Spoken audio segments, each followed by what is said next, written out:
Yeah, and like we can always just record it too, and then because if it's you're able to stream, you're able to record. All right, I guess I'm live now. Oh shit.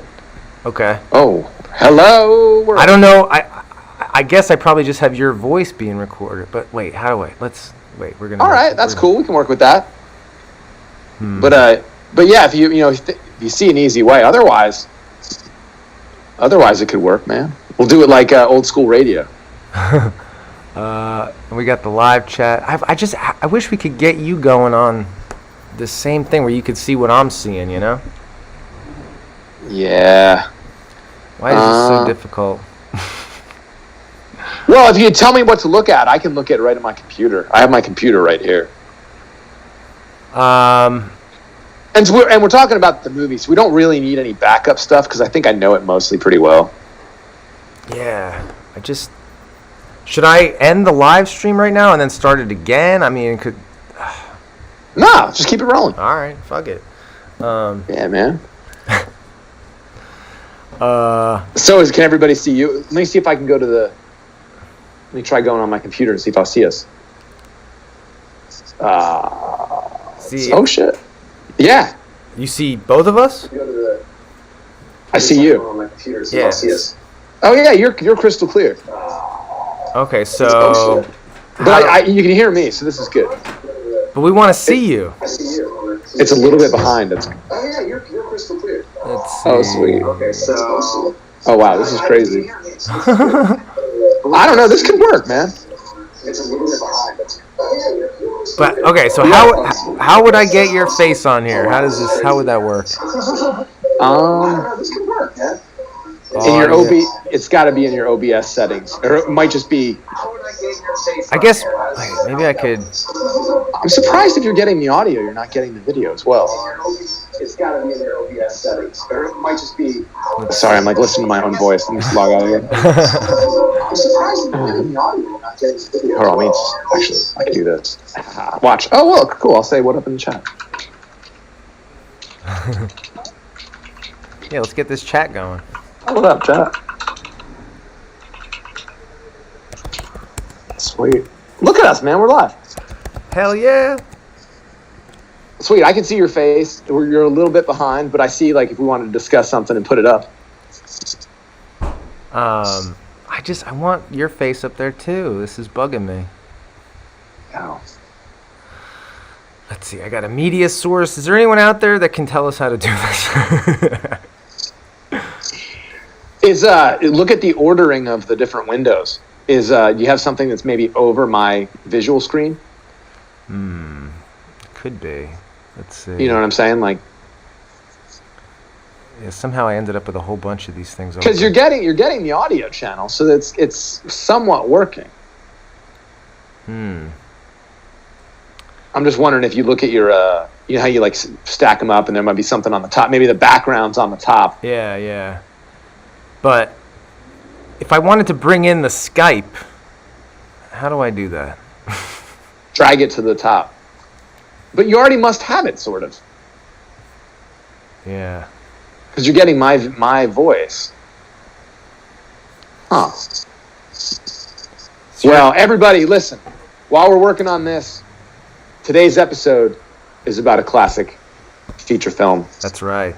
From a much simpler, really, you could argue, better era in human history. That's right. And it's a movie about babysitters, the life of a babysitter. You know, about the kind of turmoil that you can go through as a babysitter, the job hazards. That's right, big time. If you will, and the dangers of going to the city when you're from the suburbs, the cultural conflict.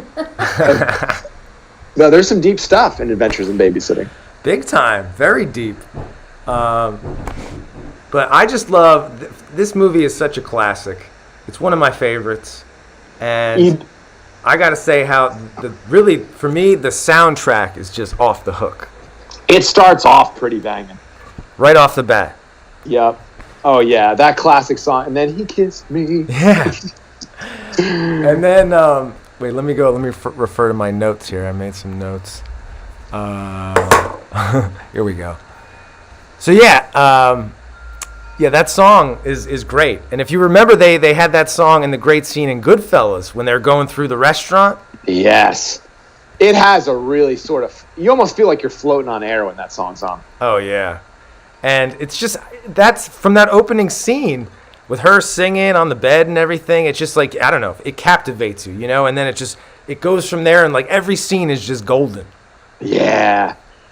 And it's so much fun. Like every scene is just a lot of fun. Mm-hmm. Yeah, and did you notice, so the little girl, her name was Sarah, and then the babysitter, her name is Chris. Yeah. And then, and very quickly, there's no, like a lot of movies from back in the day, there's really nothing wasted. Yeah. Each scene is introducing you to something new. You meet Daryl very quickly. Yeah. You get an idea of really the only unimportant characters that are sort of the cardboard cutouts are the adults, the parents. Yeah. Everybody else is pretty well-rounded and interesting. Yeah. Daryl Coopersmith. Yeah, my favorite character. Exactly. Yeah. An interesting side note about that actor is that he was the guy who accused Kevin Spacey initially. Really? Yeah. Daryl Coopersmith, huh? Yeah, Anthony Rapp. Wow. Yeah, I know that name. Good call.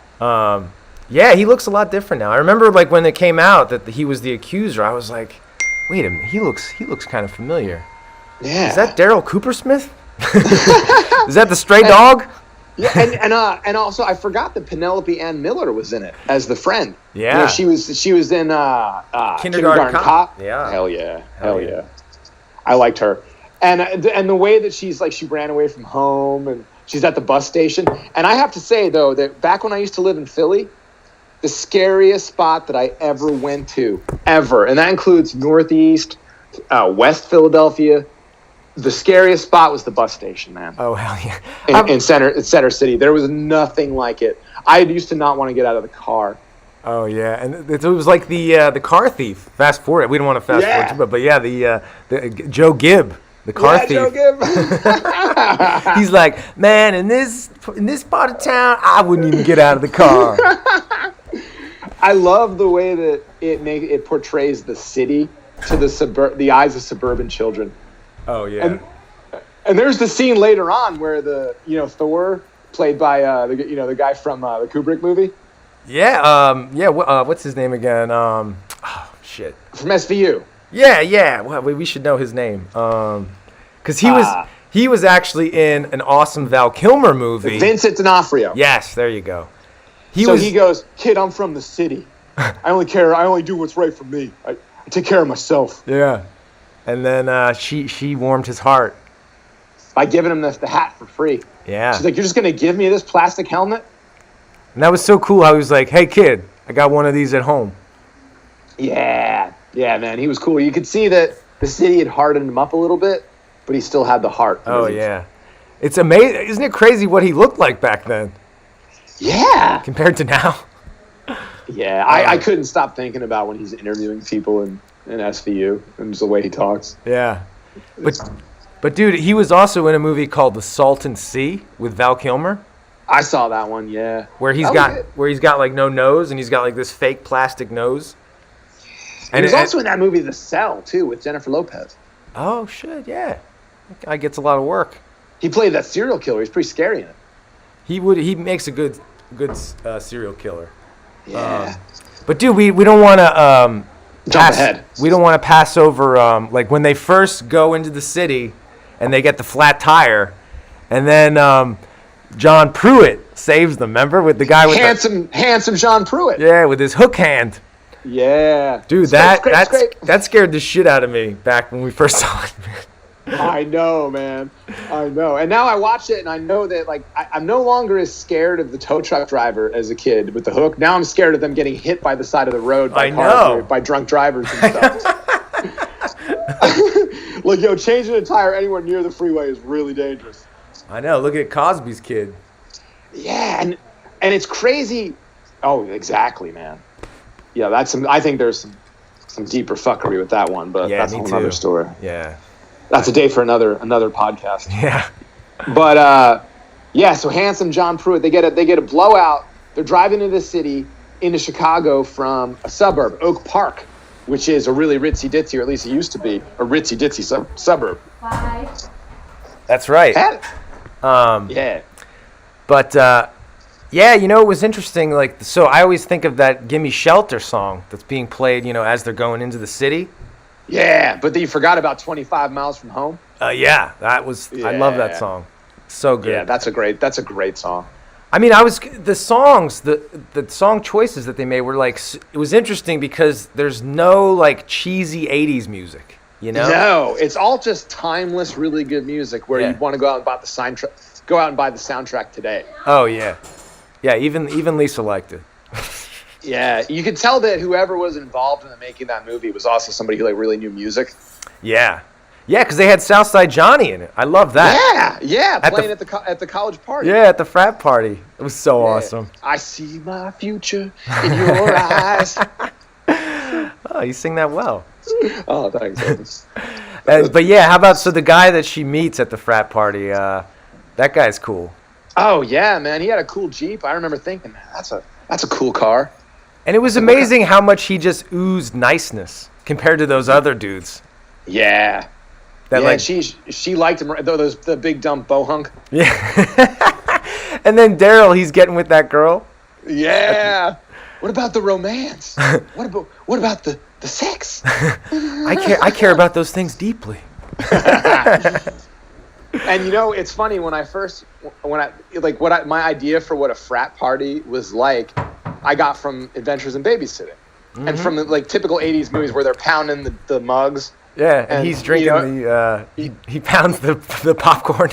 Yeah, they're like spilling beer like everywhere while they're drinking. I remember thinking as a kid, I'm like, that's kind of ridiculous. Like, who'd want to spill their beverages all over the place like that?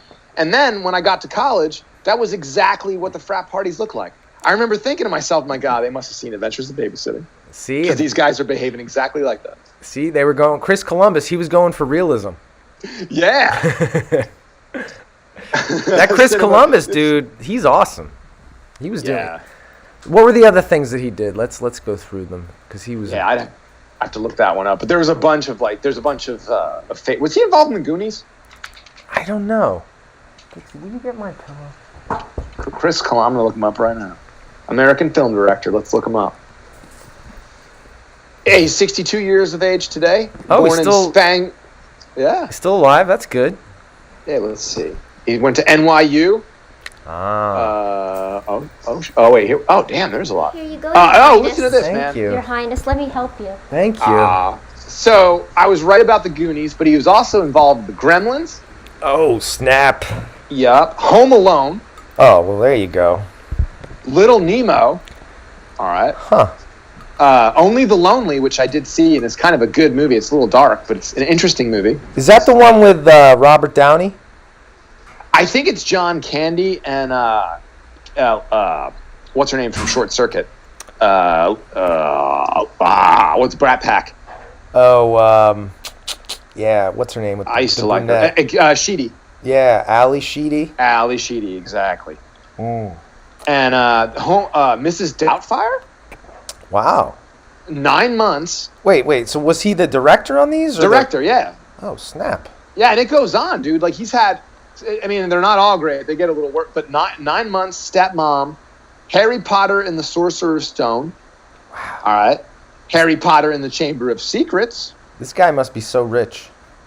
Yeah, he's got a bunch, man. Christmas with the Cranks. I love that one. Yeah, Rent. I Love You, Beth Cooper. Christmas with the Cranks is awesome. Yeah, Percy Jackson and the Olympians. The Lightning Thief. Man, this guy just doesn't stop. Yeah, Pixels and the Christmas Chronicles too. Wow. Oh, he did Christmas Chronicles too. Oh, and he's executive producer on some. Oh, wow. He was executive producer on The Witch. The Vitch. The Vitch. Yeah, the Vitch and the Lighthouse. Did you see The Lighthouse with Harry Potter? No. Not Harry Potter. The other kid. Who's in The Lighthouse? But it was a bizarre movie, man. With The Lighthouse. This is with Willem Dafoe. Oh, it's going to be crazy with him. Yeah. So let's see. Robert Pattinson. So no, that's the other guy. That's not Harry Potter. That's the vampire dude. Did you hear that guy's apparently going to play Batman? I mean, could he be any worse than what's his name? Ben Affleck? I mean, I guess not. Why was he fighting Superman? I could never, even when I tried to look up why he was fighting Superman, it was so complicated I couldn't understand it. Oh yeah, you know what it was? It was because the media had turned against Superman. And they made it seem like they made the public believe that Superman was like this evil alien that was going to destroy their world. And shouldn't Batman be better than that? Shouldn't he be not so susceptible to propaganda? You would think. But so he just saw Nightline, or saw he saw Anderson Cooper say that Superman was bad. I think he confirmed it with Don Lemon. So all right. So he got it from. Then he heard it finally on The View, and then he was sure. Right. And then that was it. He's like, I'm going to go after. He's like after that Superman guy. He's like, fuck that Superman. Whoopi said it. It's on. Be like, fuck all these movies. Fuck Christopher Reeve's portrayal. That was obviously fake. Christopher Reeve's movie. That was fake news. Oh, yeah. man. So the media. Wow, that's interesting, man. Yeah. They turned against Superman. Man, and why did Batman have to turn against? Shouldn't he have been on his side? Shouldn't he understand being misunderstood? I don't know. Given his voice, it sounded like he was on some crazy drugs. Seriously. He had this voice going on. And they're giving the steroids straight to his costume. Yeah, right. They're not even giving the kid. They're just steroiding out the costumes now. Yeah, man. I always still miss the Michael Keaton Batman. Man, I miss the Adam West Batman compared to this new shit. I know. But wait, so anyway, let's get back to Adventures in Babysitting before we venture too far. So Christopher Columbus is a cinematic master. He is.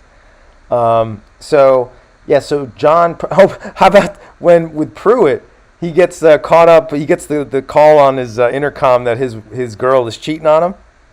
Yeah, that's the one part that gets. Yeah, like he completely turns. Yeah, that was so. I mean, I remember seeing that as a kid, and I'm like, damn, this is getting dark. You know, when he was shooting up the windows and everything. Yeah. And you see him like they're all laughing on the inside. I'm like, oh man. As a kid, I didn't really understand why he was so mad at the dude. I was like, wait a second, he like really wants to kill this guy. Oh yeah. And then it's weird that the guy who had his car stolen with the kids inside by Joe Gibb, he's still so mad at the kids in the hospital. Remember? Hey, you damn kids! What'd you do with my car? Yeah. It's like, yo, they were just in the car. I guess he didn't know. I guess he didn't want to racially profile anybody, right? Right. You know, even Joe Gibb was driving. It would be wrong to assume that he was the one stealing the car, so it's better off. But dude, how about with the little girl Sarah, like, and her, loving Thor and whatnot? Like these days, that they would be giving her like, hormone blockers to like, they would be giving her some like testosterone shots and shit. I mean, I don't know. The Thor just seems like the patriarchy to me. I'm surprised he's still around. Didn't they make him fat and stuff and bald? And didn't they like make him all get all frumpy for one of the Thor? I haven't seen any of these superhero movies, so I speak with total ignorance. Yeah, but no, I've only seen a fat Thor or something. I did see some kind of fat Thor where he was playing a guitar or something, and I was like, I don't get it. I knew that it was going to go there. I knew it. I was like, there's no way they're just going to have this like handsome macho character, and they're not going to go and do something with him. And they can put on some kind of dress or something. I know, right? Dude, remember when they're in the truck, handsome John Pruitt's truck, and he says he has his hand in the glove compartment, and then he's like, he starts going for the glove compartment, he pulls out the gun, and then what's his name is like, is it a hand? No, it's a gun. Ah! Yeah. Oh my God, dude, those scenes in the cars were great. Even when she's like telling the ghost story and the two dudes are in the back seat. I mean, it's all very fun. It's just and it's like it's all based on that sort of fear of the unknown that you have. when you're going to a strange place, especially an unfamiliar surrounding like a city. Because I can remember back when we were kids, like going to Philadelphia or Trenton, and being like, man, something about this is different. Yeah, this feels like there's more at stake. And you have to be more careful with all your moves. And then how about how like they needed? I remember where if you needed $50, it was a lot, but it's just funny to think back on that now, where it's like, wow, you just need $50. And then I'm like, yeah, it's very fair if you think about it. Yeah. And that's a whole new tire. Yeah, right. So like just get a tire repair now is at least $45 in California. So get a full he really could have taken them to the cleaners and he didn't. But the one thing I don't understand is how he fires around through their windshield and pays probably like $400 or $500 to replace the windshield. Oh yeah. And then he's like, "Nah, but you got to pay that $50." Yeah. Like, why are you nickel and you knew that it was a problem for them before. Yeah, and he's like, where's my $5?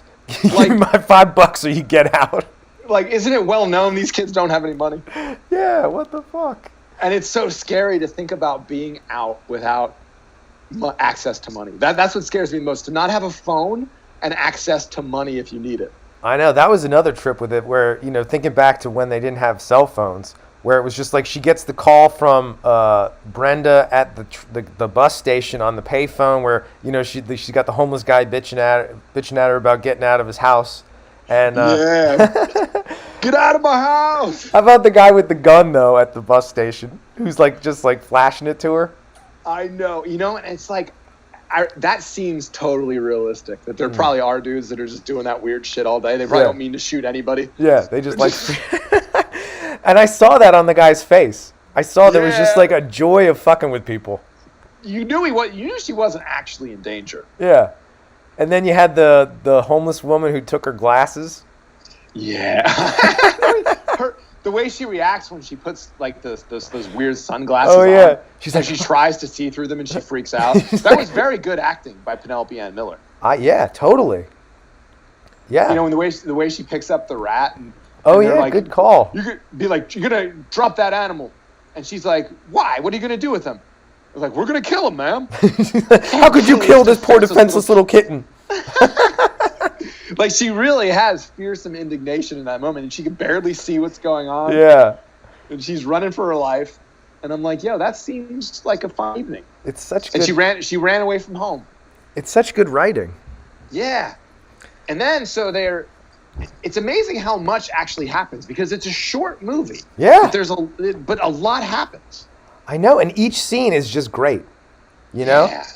And then so she stood up on her. We should also mention she was stood up on a date to go out with the guy from West Wing. Right. Whatever his name is. Yeah, it doesn't matter. But yeah, going back to that, because the moment when he cancels on her at the door, I always found it funny. But I was like, this time around, I was like, dude, you couldn't come up with a better excuse. You're not expecting her to, you say my sister's sick, I got to take care of her, and you don't expect her to be like, well, I could come over and help make some soup. Yeah, I remember thinking as a kid, seeing it, I was like, that doesn't seem like the kind of guy she should be dating. First of all, he looked like else about it. He looked like he was 30. He did. Even back then, I don't think that dude has aged since then. I know. Because he looks the same now. And then his license plate, so cool. So cool. Yep. I love how Camaro, right? Was it a Camaro? It was red. I think Camaro. Was it Camaro or Firebird? Camaro. Okay. Yeah. But I love how the boys make fun of him. They're like, "What are you doing with that loser?" Yeah.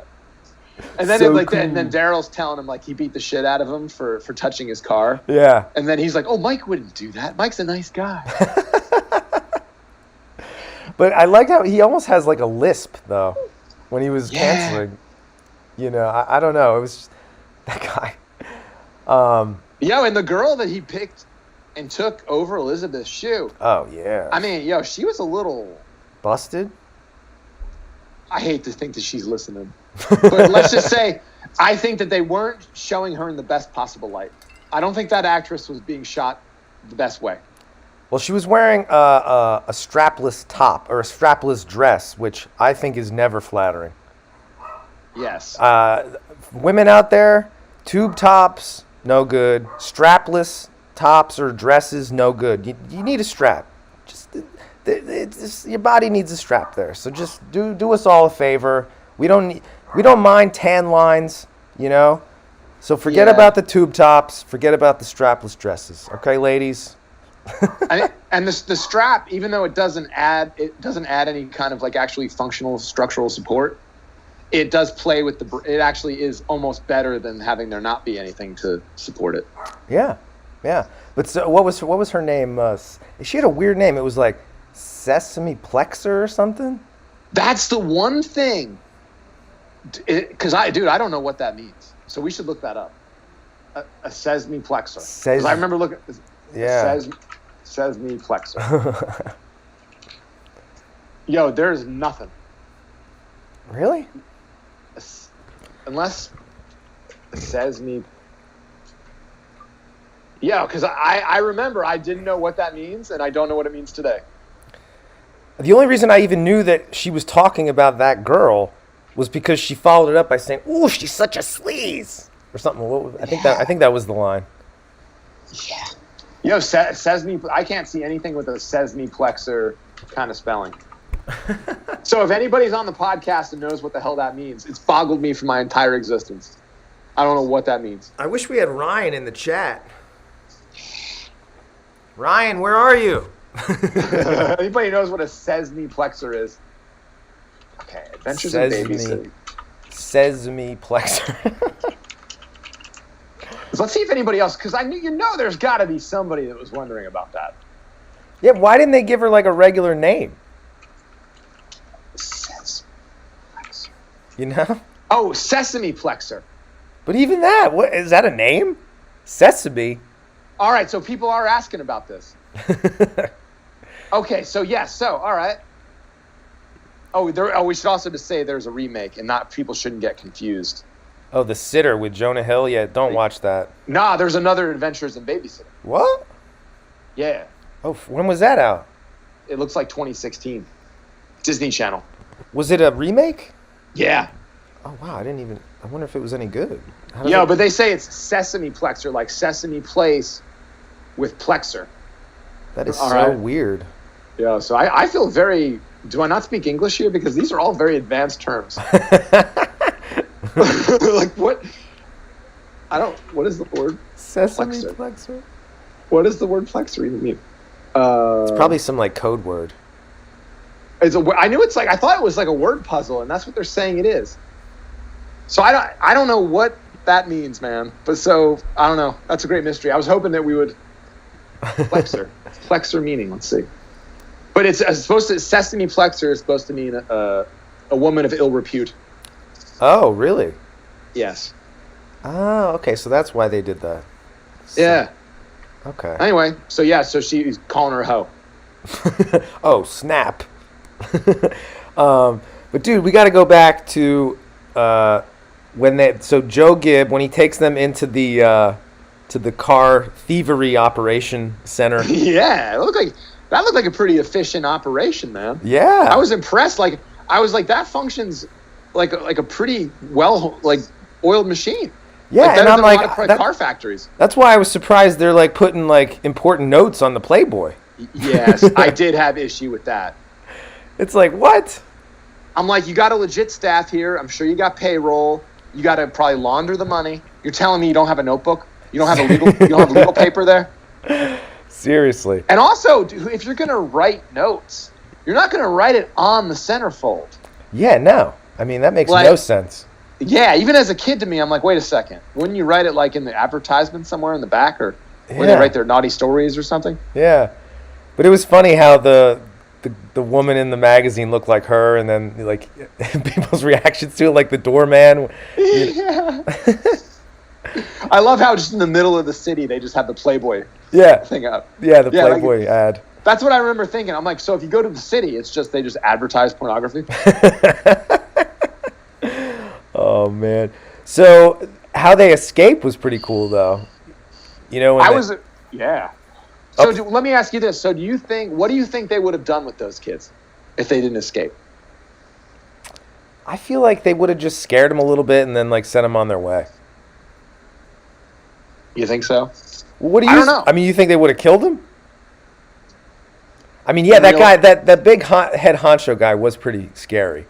In real life, yeah, because those guys could have gone to like jail for a long time, for decades. Wow. So yeah, no, I think they would have killed him. Wow. I guess I don't like to think about that. I know. Last night was the first, or like when we watched it on, I guess, Saturday night. It was Friday night. It was like that was the first time I thought about that. Yeah, I guess because I always thought what I just said, that I'm like, oh no, he would have just, made sure that they wouldn't say anything and let him go. Yeah. Because I remember thinking as a kid, because I was scared of heights, and I still am. And I thought about the way they were, walking across that beam, and they could slip and fall. And I always remember thinking, man, I try to talk it out with those guys before I would go scaling walls like that. Yeah. But no, I think that if they didn't, man, they would have ended up in the Chicago River. Yeah, I guess so. That makes sense. Yeah. I mean, it's weird. Why didn't they deal with the kids like before the meeting? I guess because they had people there who were like, because I guess it's like any other work meeting. You Right. get scheduled to start at a certain time. But it also seemed kind of late for a meeting. and it was a Friday night too, right? Yeah, they have interesting hours in these car thievery operations. Yeah. And then I also was thinking, I'm like, where do these guys park? Yeah. Because And- I'm like, they probably have nice cars, right? They're taking all kinds of risk to steal cars all day long and traffic them. And it sounded like Joe Gibb was like the go-to guy. It sounded like he had stolen all of those cars. Yeah. Yes. I'm like, dude, this guy is he should be employee of the month. And dude, he had such a cool energy, Yeah. right? He was so chill. I know. Even as he was like doing the hot wiring while there's gunplay around him, he's still just like, all right, man, just, gonna get a cup of coffee after this. He's like, I ain't taking you to no mall. I ain't taking you to no mall. I'll take you to the train station or something, but I ain't driving to no mall. I love how he said that line. Yeah. I ain't driving to no mall. And then I remember thinking back, I was so confused as a kid, because I was like, wait, they don't have malls in the city? Yeah, I'm like, why wouldn't he want to go to the mall? Well, yeah, what's wrong with the mall? Mall's probably a good place to go. And I remember also that I took away from this, because I've seen this movie dozens and dozens of times. Yeah. Over decades. And I remember I've never liked Cadillacs all that much. Really? No, I've never. I mean, I think they're nice and stuff, but that red leather interior. Oh yeah. In that car, I never saw a red leather interior that I've liked before, and I'm like, wait, is that? I get it, man. That was That's tasty. nice. That was very nice. Yeah. And Yeah. it almost made me want to be like a car thief. Yeah. Maybe that's why Joe Gibb's wife was cheating. She saw that red leather interior on that dude, because Joe Gibb was. I mean, not Joe Gibb. Handsome John Pruitt had, he had a lot going for him. He had a hook for a hand. You know, he seemed pretty handy. Like he seemed, So I was like, I kept wondering as a kid, I'm like, why is she cheating on him? He seems like he's got it together, right? And but I guess it was that red leather interior. Yeah. I don't get anybody. But yeah, You boosted a caddy full of kids. But then, so that precedes like the greatest scene in all of movie history, which is the babysitting blues. Yeah. I mean, come on, doesn't get much better than that. I would love to talk to the people who made it and be like, so how did it go down? The making of that, because was it planned all along? I bet you that it was probably they sort of figured their way around to it, because it seems like too brilliant of an idea to have just off. And it involves a lot of things coming together in order for it to really work. Yeah, it really. Well, first of all, the guy playing the music was a real blues player. Yeah. Really. Yeah, he's like famous. But the way they captured, it seemed like they went into a real club, and they were capturing real people's reactions. It really did seem like that. And I believed that they really. I sort of saw basically them gaining I saw the artistic path develop in that short amount of time of them on stage when they're just talking a little bit. Yeah. And then our car got shot up. and she just gets a little bit of rhythm, and then she's like, okay, I get this. And it was like the way that the love of music in this movie comes through in that scene, especially. Just how much fun everybody starts to have together in this blues club. Oh, yeah. And the only thing that surprised me on watching it is that, because, the bad guys are also watching them up on stage. Yeah. And you see, like, Joe Gipp is getting into it. He, like, he's like, yeah, the Baby Sim Blues. Look at this. Let that bitch go. And then the whole club's loving it. But I remember the bad guys, like, most of them are still giving him the stink eye. They're still, like, pissed over the Playboy missing. But I saw on the big black guy who was with the big boss man, he was digging it. I saw a look on his face where he was like, well. He warmed up to it for a second. Yeah. But then when they start going, and then they're like dancing around the whole room, and everyone's giving them like high fives and shit. And the girls probably did. We ain't got a nickel, and they should be in bed. And you out of luck. Yeah. Oh, out of luck watching these guys.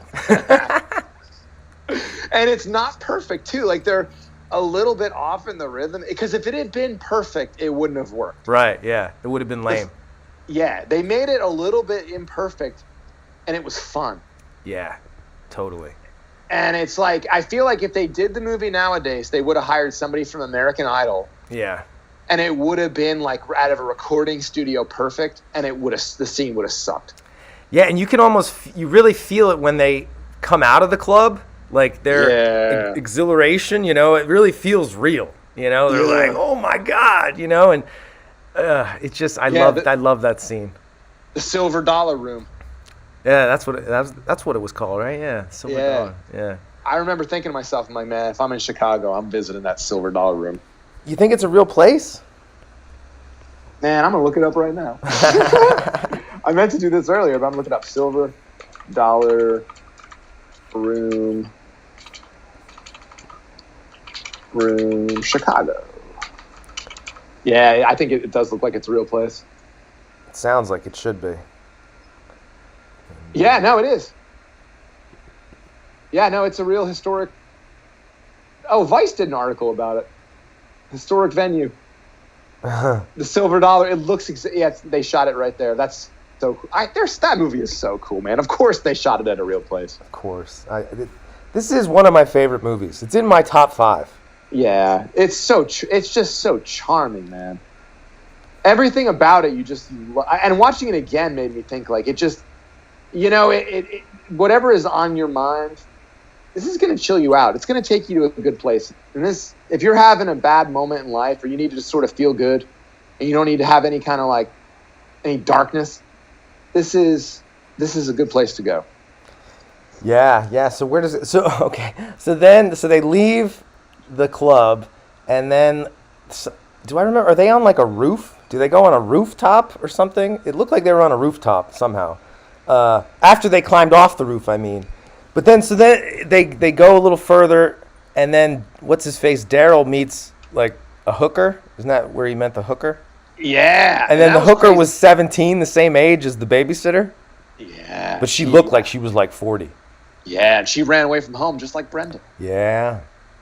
But that was it. Going back to Brenda, like, what was she thinking when she was running away? Like, she didn't think like where she was going. And also, I have a few questions about Brenda. Like, why is she going to poison her mom with a terrible toxic substance? Put Drano in her tab? Yeah, they didn't really explain that. Yeah, that's some evil shit. That's Menendez brothers level shit. Yeah, she's just like, oh, she's driving me crazy. I think I'm gonna have to spike her tab with Drano, and I'm like, oh, tab. Oh, remember that? I remember. I didn't know. Like, all of that to me when I was a kid, that was like a different language. Spike, tab, Drano. I was like, I don't know what any of those things are. Yeah. But it sounds bad. Yeah, sounds like she doesn't like her. Yeah. But so then they meet the hooker. Okay. And then where do they go? Let me. And then they end up on the run pretty quick because the guys see them, right? Yeah. Dude, it did seem intense when those guys were chasing them. I guess it did seem like they were going to kill him. More and more as it went on. It seemed like they were really serious about it. Yeah. Oh, and then get into the train scene. Oh. Yeah. Listen to the bitch, Brad. Don't fuck with the lords of hell. Don't fuck with the babysitter. And so I got a question. So when they're going through they're doing their pre-fight sort of like shit talking. Yeah. And they're going through like the knives, and they're unfurling their knives. And there's like, and this is Devereaux. Is that the name of the knife? No, I think those are the streets.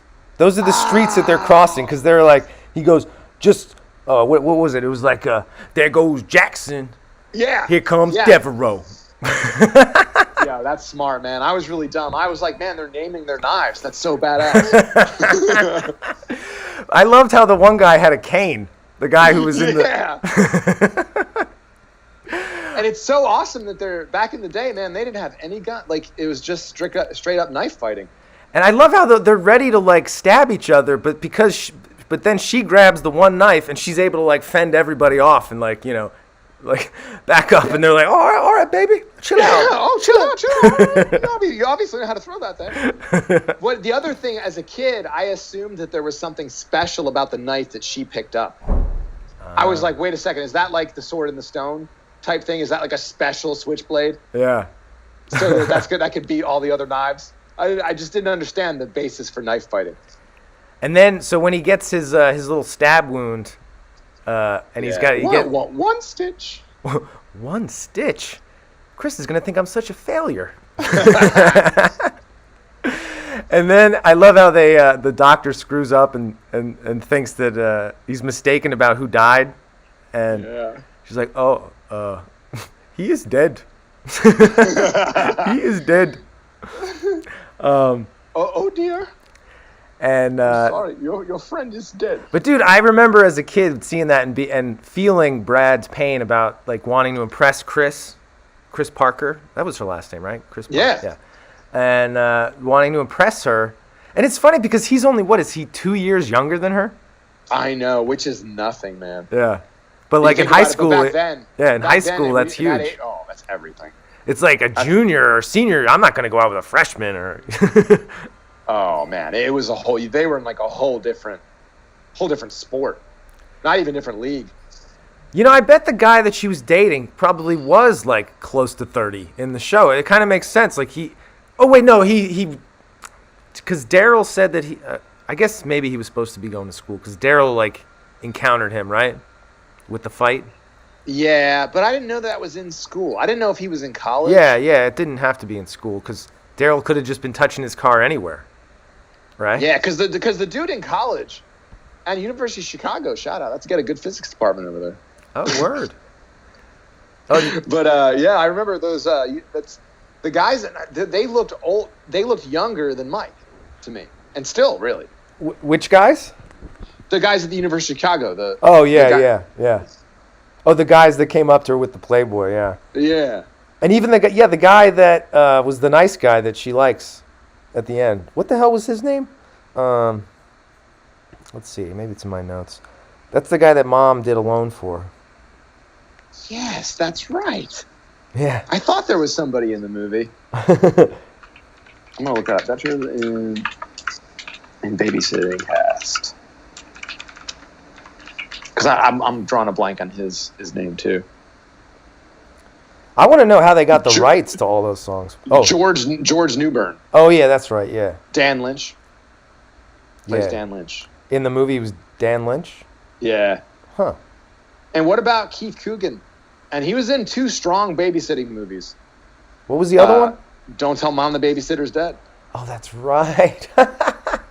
Right? Wow, that's funny. Two strong. Oh, and Maya Bruton, Sarah in the movie. Let's see what she's doing these days. And Don't Tell Mom the Babysitter's Dead is awesome as well. I mean, not as good as this one, obviously, but definitely dope. Oh, look at this. She was in Back to the Future? Wait, the little girl? Yeah. Let me think.